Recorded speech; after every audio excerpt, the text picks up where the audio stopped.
Action. Welcome, ladies and gentlemen, to what is officially episode 213 of your favorite show, Keeping It Real. I'm your host, Kadis, and before we start, I'm going to do a 30-second ad read just really fast, and this ad read is, or you could say this episode is, in part, sponsored by me. If you want to purchase this ad read and be the first sponsor of Keeping It Real in the entire history of the entire show, 213 episodes in, and you could be the first sponsor ever. It's $5 for this 30-second spot and $5 for each remaining 30-second spot. There are two more in between segments. Continuing on, ad read over, we break this show up into segments. The first segment, we do our best to keep it real. I like to honor the title of the show, honor, I think, where I came from when I started the show. Beginning YouTube, I think I really needed a place to let everything out. And it was hard at first. The videos might have only been, 3 to 8 seconds long, but I was doing them daily. Then they moved into just like lots of footage of the surrounding environment, but I was doing them daily. And then I realized I need this show. So I created this show, and this show has its ups, but we're getting confused. I digress. The second segment today is going to be all about, hold on, I literally just wrote it down. The quiet addiction to staying busy. In our second segment in this show, we like to cover real-world topics. And today's topic, although it isn't a trending news story, it is something that I want to talk about. We'll be talking about the quiet addiction to staying busy. And then the third segment will be a little bit of this, a little bit of that. We have Griffin on call today. Very excited about that. So he might chime in, talk about some philosophy, talk about some advice, and we'll be done with this in no time, which, you know what I always say. We only get one episode 213, never two. So let's make the most of it. All right, I'm going to open up my screen so that I can see Griffin for when he comes back. And here we are. How do I keep it real? I don't know. Being home is really awesome. I love this place. I love the people. I love the place. And I love to love things. It's great to love stuff. And this show is really interesting because I want to give you like this PR. I want to give you this really polished off version.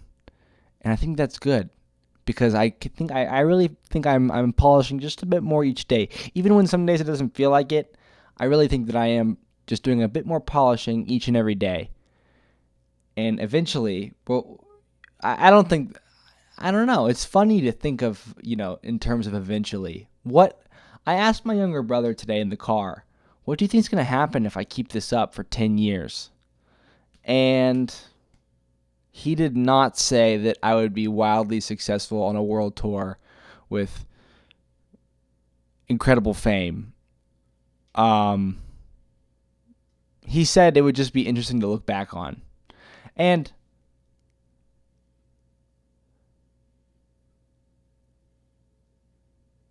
yeah.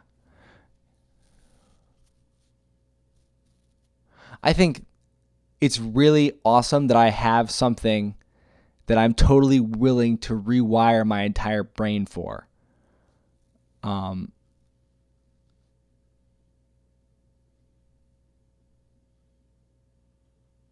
love caring about stuff. And weirdly enough, I love to stress about the things that I care about. And I have so many people that I care about. Oh, I hear just a faint little murmur. That could very well be our guy. No, not yet. I got a text that said he was going to restart his stream. But when he gets back, I'm all set up. He can see me. I can hear him. He should be able to hear me. All he missed was the intro. But I think honestly, we're probably going to break through segments. I'm going to have a hard time interrupting Griffin tonight for ad reads because I just want to talk to this guy for an hour. My dad said, dude, he's a wise man. Notice how I did not say old. I said wise. And he says, you should have guests back on. You should have guests back on. And he's right. I need to have guests back on. And I'm really grateful for Griffin, wherever he is. So Griffin has to go. Just a little random piece of information for you. Griffin is currently live streaming for the entirety of the year, 24/7 on all major platforms. He is live. You can watch him sleep, eat, and live his entire life. He's live. Certain times for certain reasons, he has to go and press a couple buttons. The way that he does it is very interesting. He uses Discord as a third-party service so that he can keep his main PC hooked up to his fast Wi-Fi in his shed where he lives. And that's where the stream is. That's kind of like, if you think of that's like his main system, his main computer, always running, always in the same place. And then he orbits around that in UNCW, and all he has to have is a phone with service or a phone with just some sort of internet connection, and he can join a Discord call. And the live stream is set up so that the actual live stream feed is the Discord call. And I think that's very interesting. It's like it adds a failure point, interesting enough. It does add a failure point, but it also creates a safety net in certain situations. Say a phone dies, no problem. The stream stays up. All you have to do is just worry about getting the phone charged and joining the Discord call again. But I think a drawback to that to it might be there's definitely a drawback. I think what I said, it adds a failure point, is just truth. Like when you live stream from a phone, I think the meta setup nowadays, I don't live stream, but what it seems like from the outside is there's a certain brand model of a phone that runs Android. It might be a Pixel. I don't know what it is, but it's just a brand new smartphone from whatever company. I know it's Android. I think for some reason Android is the way to go. I don't think iOS is, it's like one of the, hello? Hello? I'm just talking about live streaming and your setup. What? Did you hear Danny? No. Oh. Hello. How's it going? Very good. How are you, my friend? Dude, in need of a chat. Nice helmet. Thanks. Me too, bro. Me too. What's been going on? Did you know we're like coworkers? Oh, yeah, that's a really nice thing to say. I really agree. Yeah. You're my only coworker, bro. Yo, today I clocked in stupid late. Yeah? Oh, you're talking about this metaphor. It's metaphor. Yeah. That's funny. I like it. Bike looks good. Bike looks great. Bro, you're about to come. You're about to come so hard. I wouldn't mind. Okay, I gotta keep this open. Fucking. Oh, is that what I think it is? Yes, it is, bro. It looks great. Yes, it is.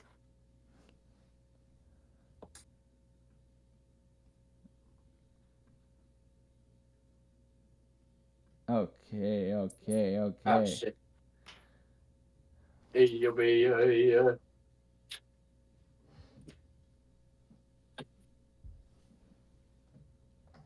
I'm gonna get my camera set up here.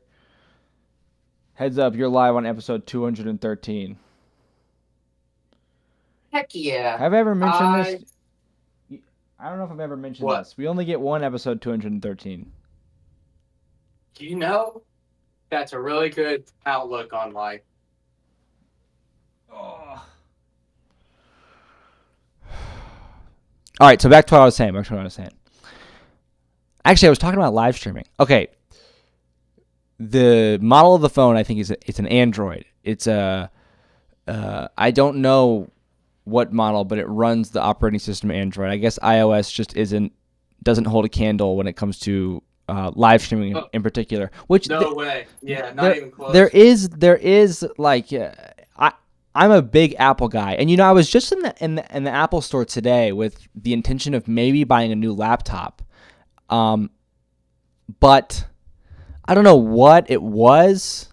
Okay, first and foremost, I'm in Charlotte, bigger city than Raleigh. I know there's places in Raleigh you can go to buy a PC that's not a laptop, that runs Windows, right? You got your Best Buy and tons of places in between that aren't Best Buy that sell laptops, all sorts of laptops, Chromebooks, anything you can think of.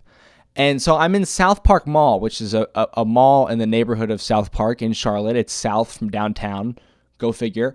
And the Apple store was kind of just like my starting point, if that, right? I go up the escalator into the mall because the parking deck is below the mall. And I'm with my younger brother, and I'm really looking for like the Microsoft store, or like not even that, just like there's got to be somewhere in this mall that sells laptops. And there's not. But we find the Apple store, and I'm like, okay, we'll walk to the Apple store. And I'm thinking in my mind, okay, I'm probably going to ask an Apple employee what my other options are laptop-wise. And I ended up doing that. And this guy, hold on. Also, the thumbnail for this episode, you probably will have noticed, I have a big smile on my face, and my face is also centered instead of just to the left or right. That's because I'm very much being extremely intentional in this episode. I'm trying my best to be 100% positive. So I don't want to say what I'm about to say. I'm going to say it a different way. I think, can you say negative things, but you could say them positively? I'm not sure. Yeah, you can. Griffin just wants to hear what I was going to say. Griffin. No, you can say it, dude. I was talking, like, when I talk about how sad my life is, I just like laugh, and it's like really funny. And actually, like, the joke of like talking about like how like sad and like pathetic all my actions are, like just like make the action of making fun of myself genuinely makes me laugh and cheers me up. Interesting. Yeah, but you shouldn't do that, I don't think. You shouldn't say those things, because what you say is what it's true. Yeah, no, it's totally true. I mean, I would disagree. Like that's the funny part. It's like I would disagree. Like, I would say it could be true if you keep on saying it like that. It might become true, but it's definitely not true now. No, it like when I play with my friend Max. Maybe. The other day, dude, we were like just crying, laughing about like just talking about like just my life and just like how like just like the reality of like what I was doing, which was just like playing Minecraft in a shed about it like as a young adult with like $4 in my bank account, and just like having and like being like totally fine with that. And it was like hilarious to us. Yeah, I guess I get it. But go ahead. I don't think You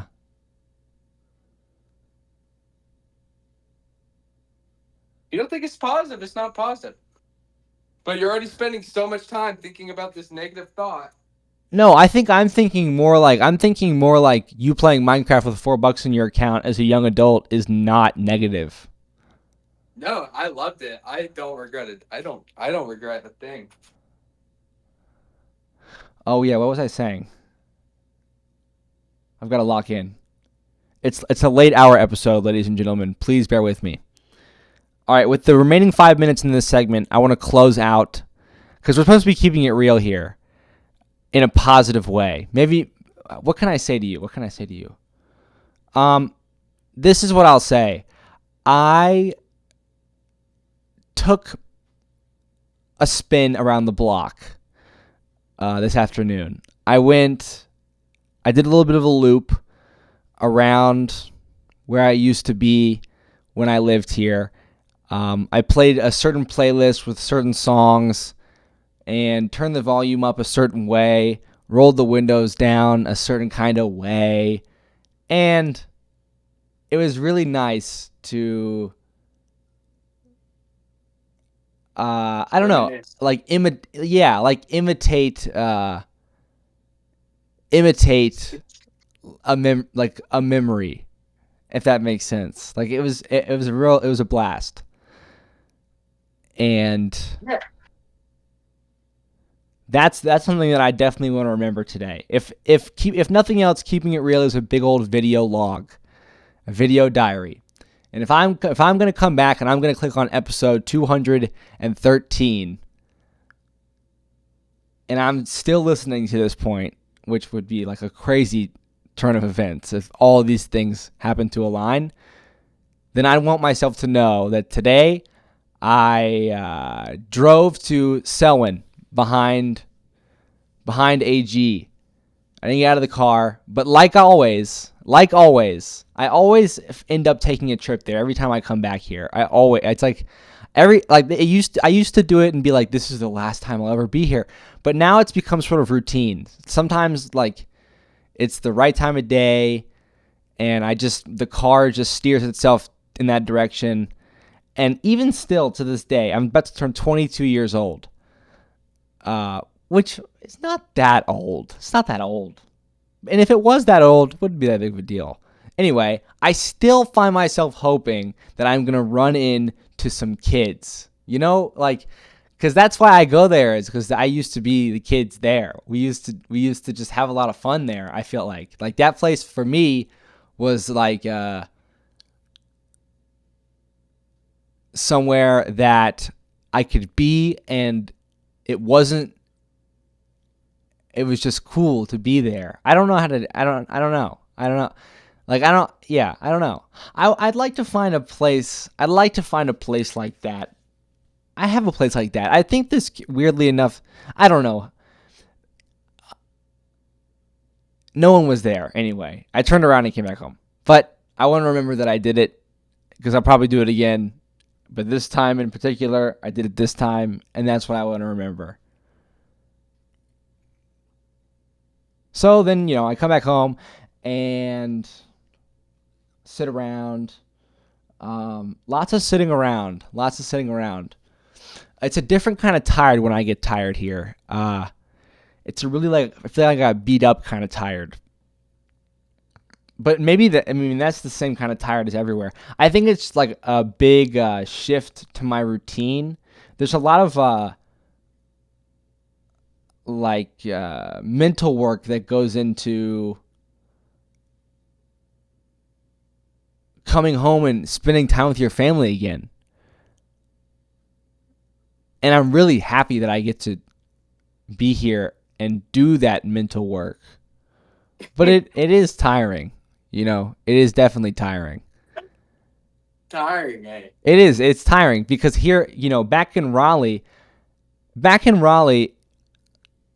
A, I live alone, and B, all the people that I see on a day-to-day basis are very much manufactured relationships, to the point where it's kind of like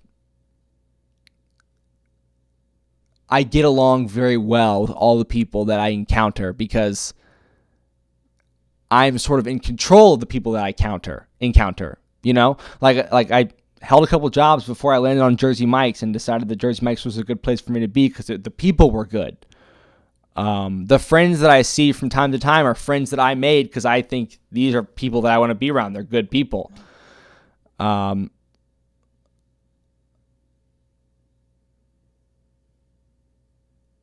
don't know where I'm going. I don't know where I'm going with this. You want to pause and come? Yeah, let me see.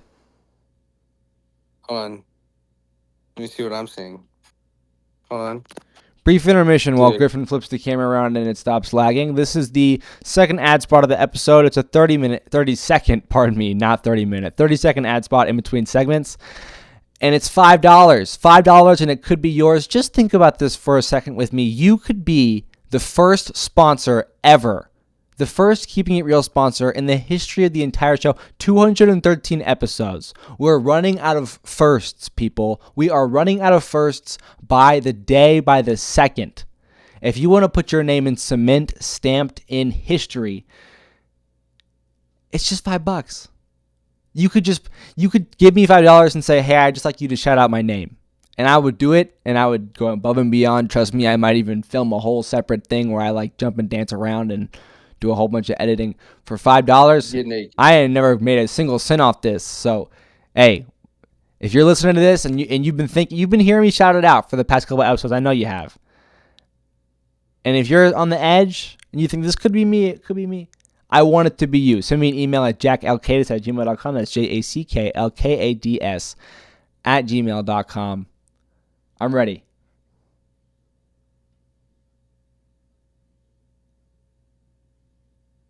Yeah, so my shit might just die in a second.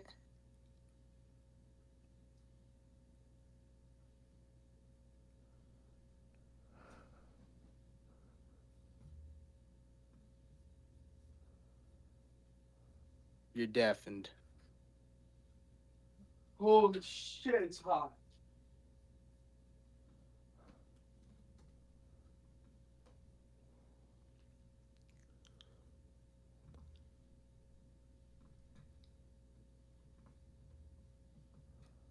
Okay, what am I looking at?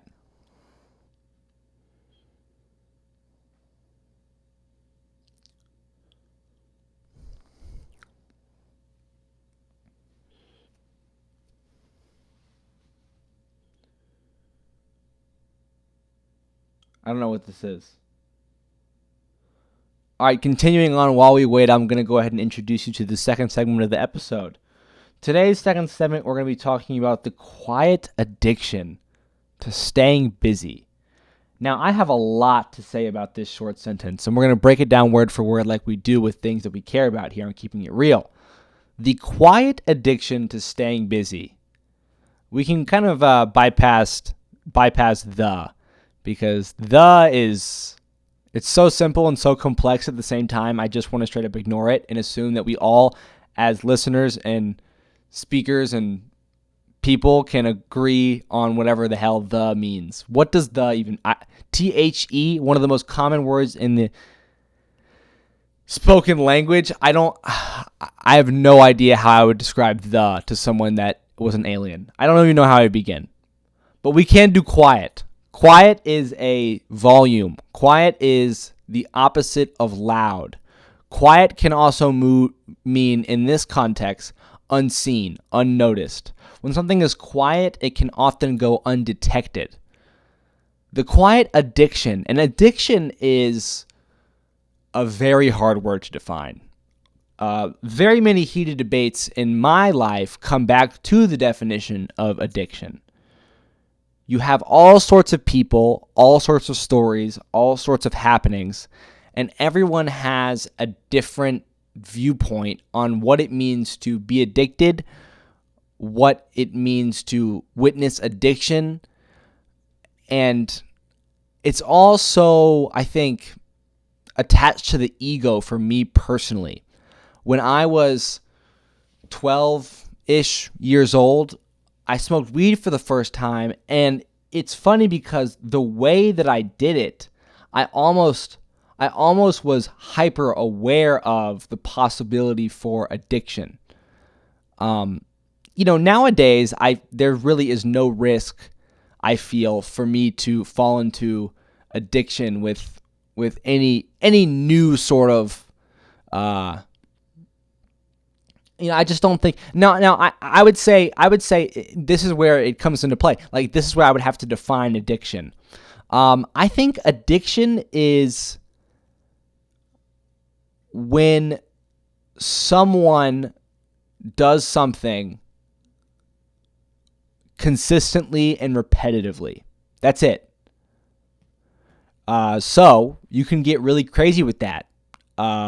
I and you and we, hopefully, are all addicted to brushing our teeth. I'm addicted to eating. I'm addicted to even sleeping by this means. And you would say, well, I have to eat. I have to sleep. Okay, I'm not saying you not. I'm not saying you don't.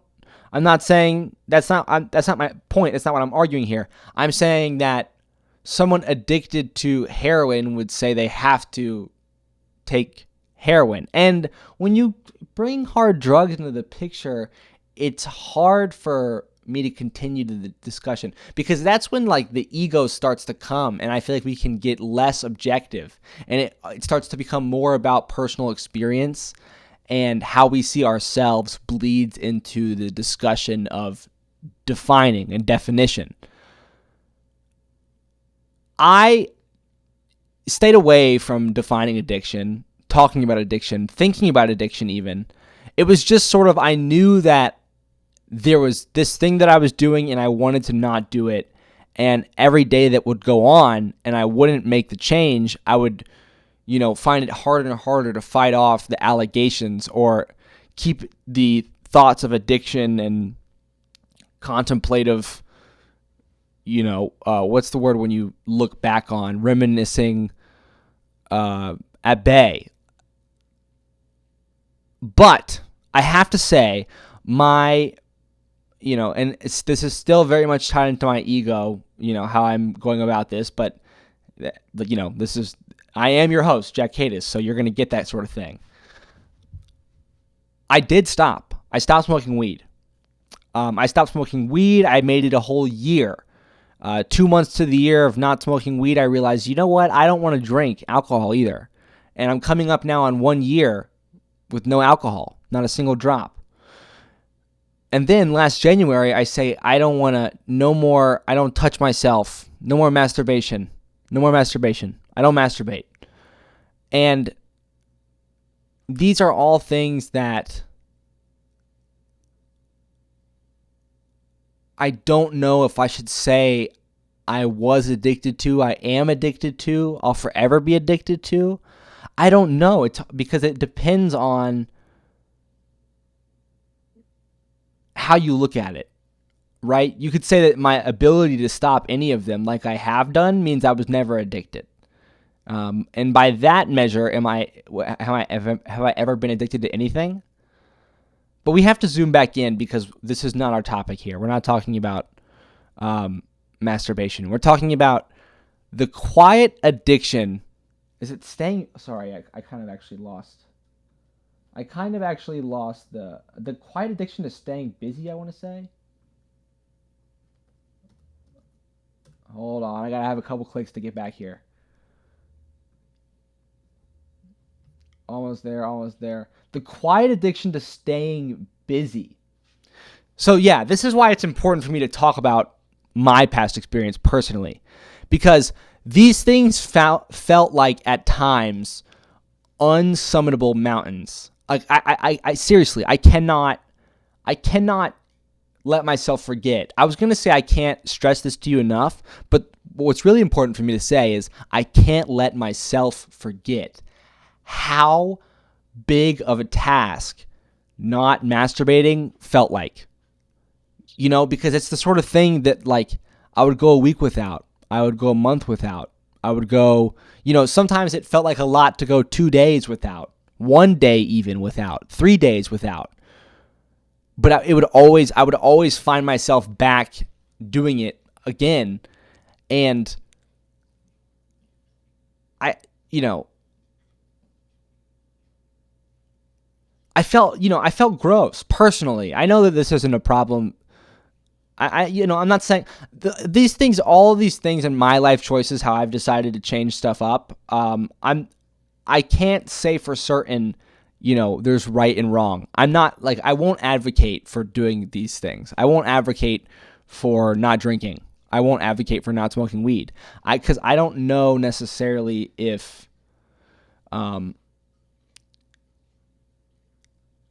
that's not the point. The point is, it's more of like I'm just like running a bunch of little experiments on myself with like the intense appetite for data. I am basically Google, and I'm trying to collect as much data as possible to train this super awesome AI model. And I think it's going well. But I learned through my relationship with these things that I would say are fun to do.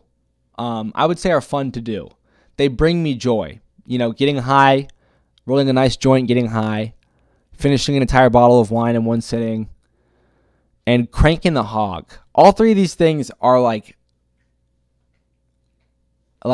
seriously awesome. But when you let go of them, they don't seem as big in the rear view mirror. Like, it doesn't seem like that big of a deal. I know I keep mentioning them and I bring them up, and like it's kind of a cornerstone of this show is that if you listen to this show, you should know that like this is the things that I've done. Like these, and I'm proud of these things. But I swear, like as the years go by, I'm just gonna like mention them less and less. Like it's hard to keep bringing them up. For example, the other day I was thinking about how almost a year ago I was very proud and made this super deep and meaningful little reel that I posted to Instagram for all my friends and family to see about how it was September 19th and I had officially made it 1 year without smoking weed. And I think back to that and I'm like, I don't think I'm gonna do that again. I've made it 2 years. I was thinking maybe I'll let everybody know I made it a year without drinking. But like, what does 2 years without smoking weed really mean or matter? Maybe it does matter. It's just like,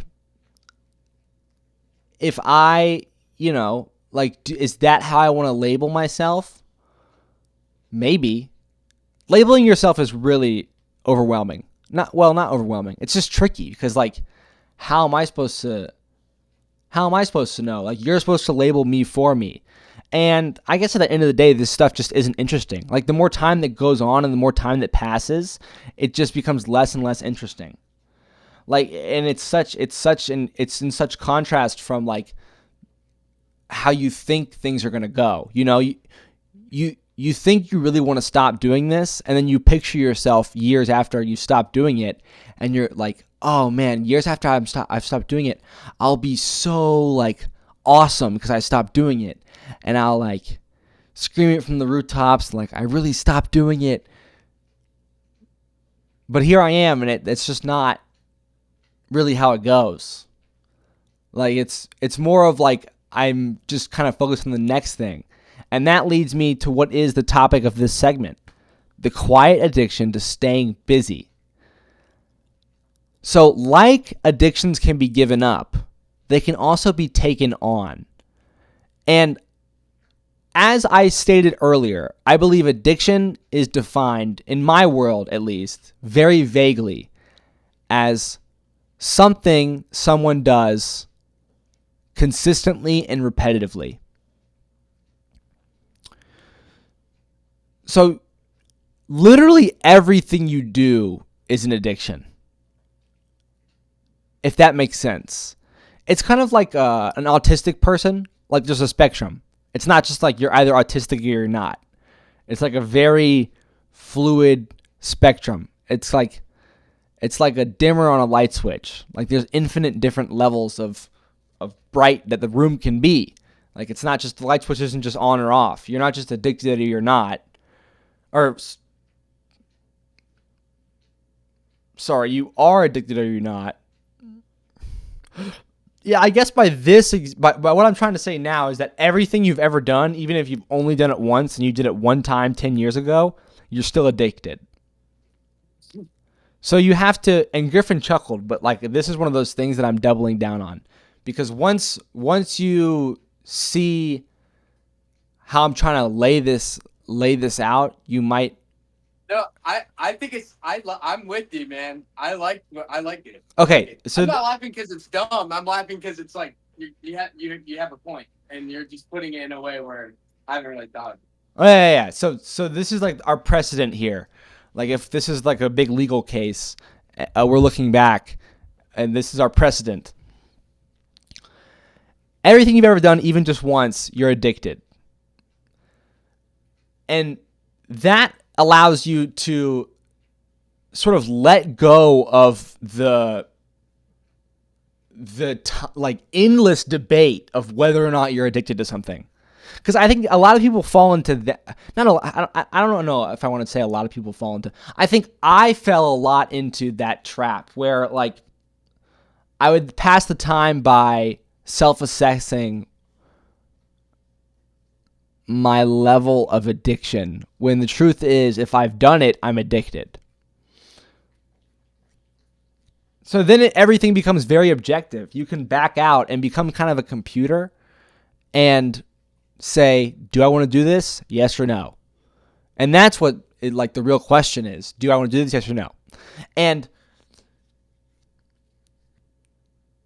you can kind of play with it. When you look at everything as sliders and knobs that you can turn, then you kind of have this weird control over exactly what happens. And I'm not saying that makes anything easier at all. It's everything is just as tricky. It's just you kind of start playing a little bit different of a game. You go from, I don't want to say like you evolve from like a monkey slamming a keyboard to like a DJ headlining a music festival. But I think through my time worrying about, if I was, worrying about all the buttons I was pressing, to now consciously making choices on the things that I dial and I press, I feel like I am intentionally upping the addiction to creating these videos every day. And it's very, very, very intentional. Each day I force myself to do this with the full-blown belief that I become more and more addicted to it. And it's not like I feel addicted to it. It's not like this is anywhere close to as fun as getting absolutely stoned used to be. But it is weirdly getting there. Like it is weirdly getting there. Like certain things are changing, and like it's like to get the same satisfaction, I have to do more, and that's a staple of addiction, where your tolerance goes up, and to be proud of what I do is the ultimate high in terms of these videos. So to achieve the ultimate high, it's more and more work that I have to put in. And it's very conscious. It's like I'm gaming myself. It's like I've set these knobs intentionally, and I won't adjust the knobs. And it's not because I'm not willing to. The knobs. The knobs are still definitely within my reach. I haven't flipped the table or anything. It's just that I'm sort of in the same like game stage that I was in when I was like, yo, I'm not going to touch my wiener anymore. Like, it's just like, what's going to happen? Like, I'm just like incredibly curious to see what is going to happen if I turn this knob all the way and then don't touch it. Because there's plenty of other knobs that like I can mess around and fine tune with all the time. Like every single knob that is like a big master knob, like whether or not you drink is like this big master knob, right? And you can turn that one all the way to one side. You can crank it to, I get drunk every single day, all day, every day, or you can dull it down to I won't even drink a drop of alcohol ever again for the rest of my life. But underneath that alcohol knob, there is almost like an infinite subset of knobs relating to that main knob. Like, will I still hang out with people that do it? Will I tell my story about how I stopped doing it? Will I ever consider doing it? Like it's crazy because each one of those knobs has its own subset. Like I can say it like this. There is not drinking again for the rest of your life, and then there's also not thinking about drinking again for the rest of your life. And then there's also not thinking about drinking again for the rest of your life. And then there's also not thinking about drinking for the rest of your life. And you get the point. this like discipline rabbit hole goes down and down and down and down forever. And I realized this truly with I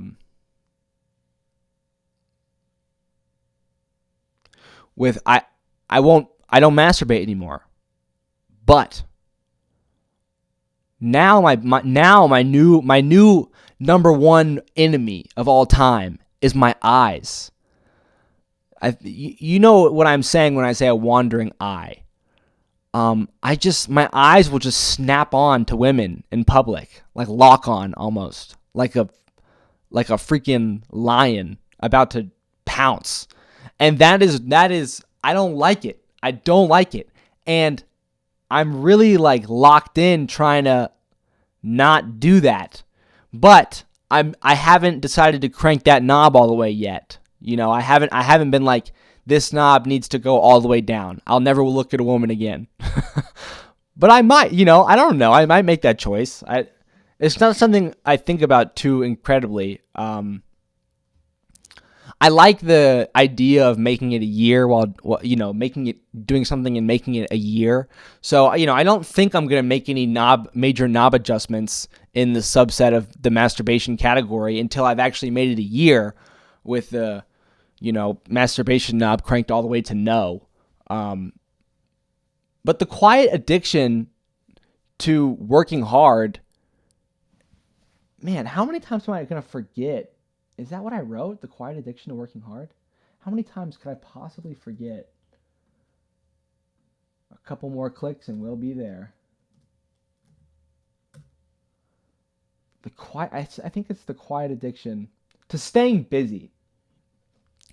I think we all have that. Everyone is developing that in their own way. Like this is the path, this path that I described where I went through this, and this, and it made me realize that I actually have a lot of control over what I do is not that unique. I think all around me, people my age, like Griffin on this very phone call, is busting his ass on this motorcycle 100% by choice. Oh, and we just lost him, I think, which is very sad. Because I just made a comment 100% directed at him. But he is no longer in the call with us. Anyway, this is a great segue to the last and final segment. This is our last ad read. It's 30 seconds long, and filling its place today is me. This episode is sponsored by jackkadis.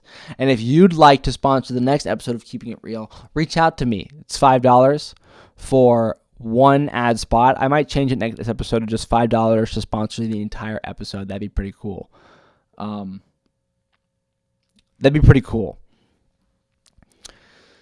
But going into our final segment, I hope Griffin joins back soon. And yeah, I'm going to lean back in this chair and think for a bit.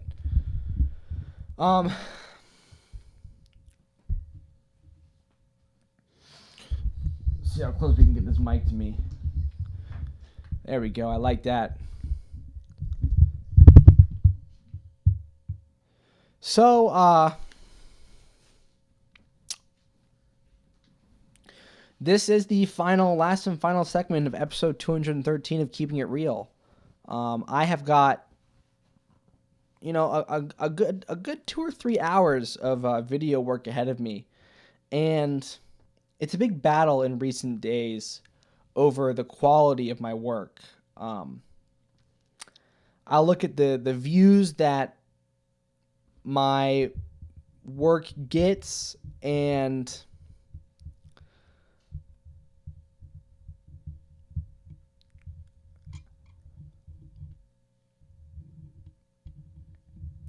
it's always this constant. I have to remind myself, like, what is truly important. When I do this and when I think about this, those are two separate things. So when I think about this, how should I be thinking about it? Because how I think about it is what it ultimately becomes. And I believe that. And I remember, being in this very room as a younger kid and just climbing out that window to go smoke weed. And there's nothing wrong with that. That's just like something that someone does. But the way I would think about it was so damaging. I remember thinking about how bad it was and thinking about how bad it was. And anything is bad if you think it's bad. So when it comes to the videos, it's extremely important that I think about it in the correct way. And just because, so how do I fill these empty thought slots? Like, I'm not going to sit here and think about like, oh, I don't get views, my channel sucks and this sucks. I don't think like that. But how should I be thinking about it? And I think that comes down to like, what do I want? What do I want it to become? What do I want out of it? And that's something that I just honestly, I can't say I'm in a position to answer right now. I'm in such a fluid time of my life that I won't look at the camera and say, I'm all in.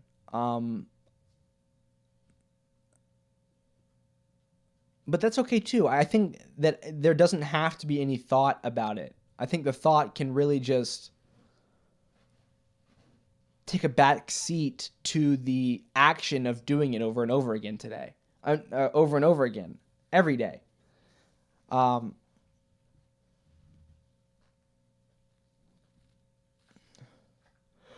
I can say certain things. Like, ultimately, I know that I would love to say I have a podcast with 1,000 episodes. That's something that I would really find a lot of pride in sharing with somebody. And so maybe when I can just think about episode 1,000. That'd be pretty cool.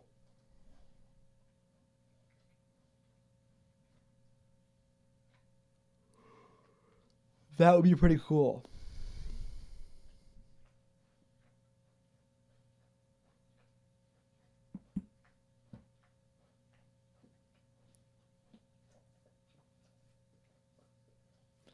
It's crazy to be alone and to be in a room and talk to a camera.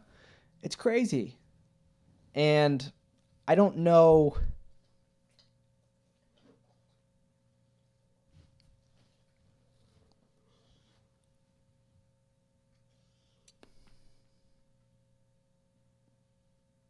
I think the camera is like some weird superpower.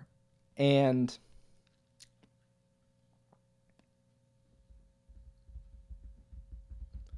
well, I don't know what I think.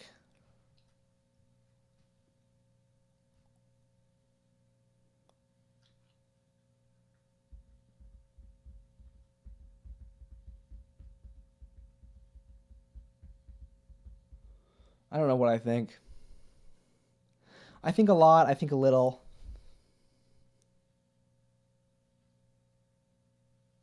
You know,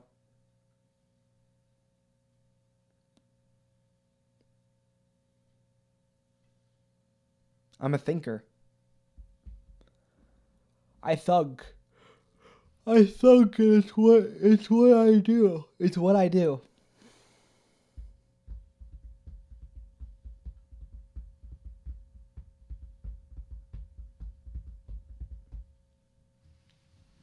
So what to say?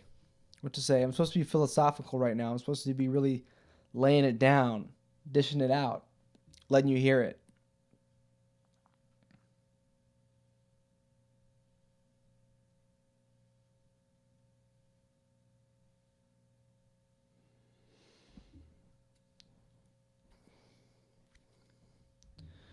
But man, I don't know. I don't know.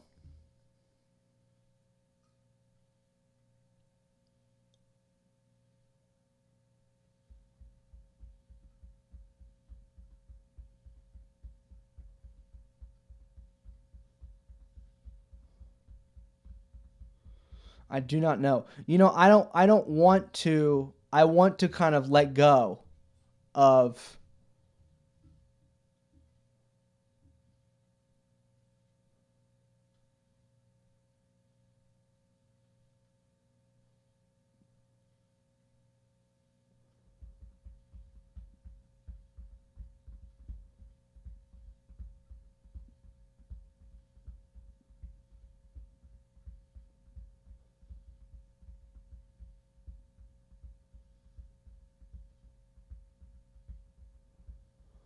And I think that I will because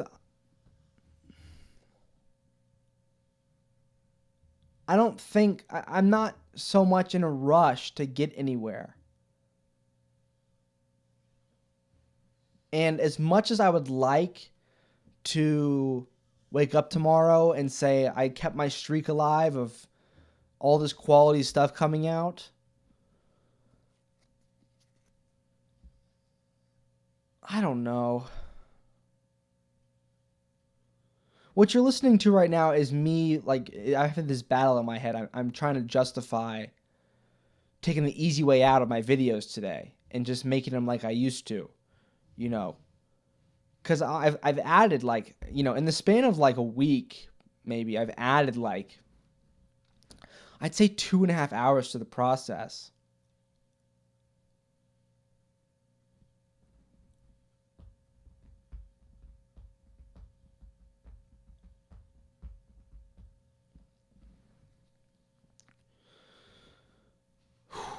Taking the train home, that's going to be emotional.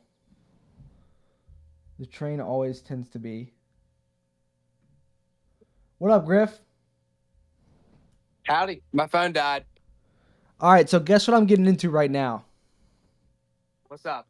I got 8 minutes left in the episode, and once this episode ends, it's 2:15 in the morning, and I still have everything to do. I'm even behind on my YouTube Shorts by one day. Oof. And that's like 3 hours of work, and I want to just shorten it to 1 hour. And Okay. ditch just for one night. Ditch just for tonight right now. Ditch the format of like the engaging format that I do for the vlog. And I think I'm gonna, because I don't know. I'm not like I'm thinking about like I don't. I have a proposal Yeah. or a question. Okay. So, why don't you? I mean, I know you don't like. Why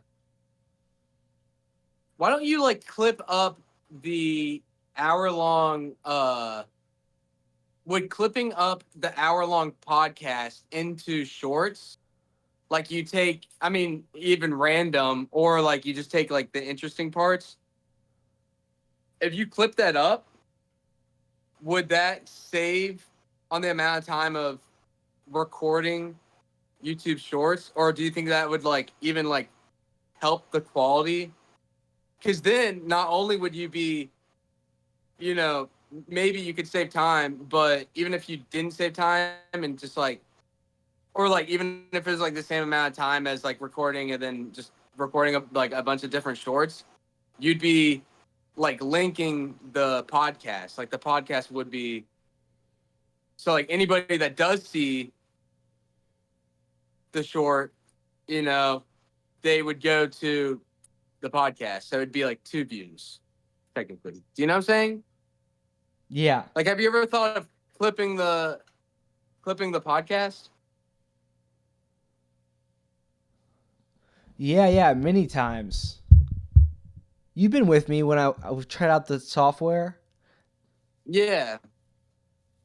But manually, have you thought about it manually?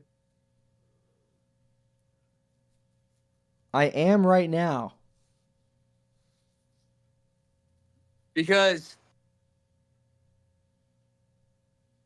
I don't know, just give it a shot. I mean, that's what I did with I never really followed through with it, and I should. I think I'm gonna start doing that. I forgot to do it today, but I'm starting to repost on YouTube Shorts, and it hurts because some of them get like no views. I saw. I opened YouTube Shorts today and saw yours popped up first. And got like no views, but I don't know if that's because I already posted something, like already posted that, but I don't know. But the ones but like the long YouTube format, like the long video that I've been cutting up into parts, like I have like, I think 30 parts of this 40-minute long YouTube video. And like I mean, they do decent. I just take like the good part. I just take the like good parts. Or what I did was I split it up into minute intervals, and then I would just like I just put at the bottom part one, part two, part three, part four, part five, and then when I was posting them, I'd just like be like, okay, where is it? Like, if it doesn't make sense where I picked up, then I just skip to like a part where it like somewhat makes sense, or where I think it'd be kind of a good hook or like somewhat entertaining than like just 5 seconds before. Do you know what I'm saying? And then like it's just an easier way to post them. I just never followed through with it, which I am now. I am gonna do that now. But there's some good stuff like that might be better than I might be. I don't know if it is, but it might be better than uh if you're thinking of changing the format, you might think about giving that a shot. Because there's you definitely have some interesting you definitely talk about interesting stuff. So I think if someone saw that short and then you're not put on the spot. When you're recording a short, you're put on the spot. Like, holy shit, I have like 10 seconds. You can't really say anything with substance in 10 seconds. You know? You can't really do anything in 10 seconds. Like, what are you going to do in 10 seconds besides like say a joke, you know? But if you have like you're already like on a roll and you're already talking, you just have to go in there and find like and you're already editing the video. I don't know. Yes, this could be meta. Yeah, try it out. I I try it out and see if it saves any time too. But you're tired. I get it if you're tired. Yeah, I really struggle with time management.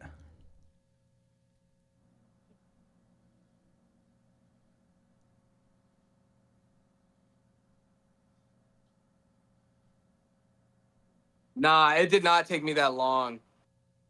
There's no way.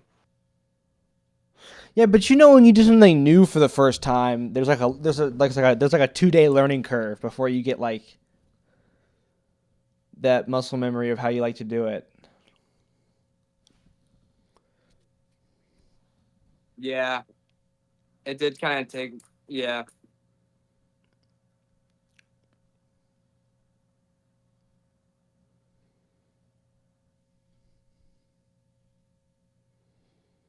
but I didn't explain it good because I did it and the 2 day learning curve. I'm trying to put you ahead of it if you decide to do this. So, but what I found was easiest. I said the part thing. So pretty much I had a 40-minute long video of the normal YouTube video, and I'd post that, and then I had the vertical version for shorts, and it was obviously vertical, and then at the very bottom, I just wouldn't even at first I wouldn't even watch it. I'd just go every minute. Every minute is part one, minute part two, and I just skip through, and then but okay, I'm just saying what I'm doing, and then you can adjust it because I forget you do like crazy amounts of reels a day or videos a day. But I wanted to my goal was to post 3 of these a day, and so I would just take that 40-minute long video, put it into shorts, shorten it down to whatever part I was at. Like if I was at part 17, I just scroll to part 17. I'd say it on the video because I already edited it, and it's just words like that. That doesn't take a lot of time, and then you just shorten it down. And then I was just like, I don't like where it jumps off. If I have to go back, I go back a little bit. If I have to go forward, I go forward a little bit. And then maybe just like if it's too short, you don't want to do a minute long, you could just do like shorten it down to like wherever you want. And ooh, also maybe and you would be able to I know you don't like watching yourself, but sometimes watching yourself, you like realize. I'm not saying you have anything to improve on, but you might look. It's always good to like look at and see where you're doing, and then maybe like, oh, I actually kind of want to talk like this. You know, you talk really well. You do this. You're very good. You're very good at podcasting. I have no like. There's no criticism, but you would, get even better. Or you just be like, damn, I'm really good at this, and you know, can't really see you. I have no. Do you know what I'm saying? Oh, my camera's on. You're muted. My camera's on. Oh yeah. I see. I hear you now. But can you No, see? and I yeah, your face was very small. Oh. Yeah, I see you now. Okay. This conversation's not over, but the episode is. Goodbye, audience.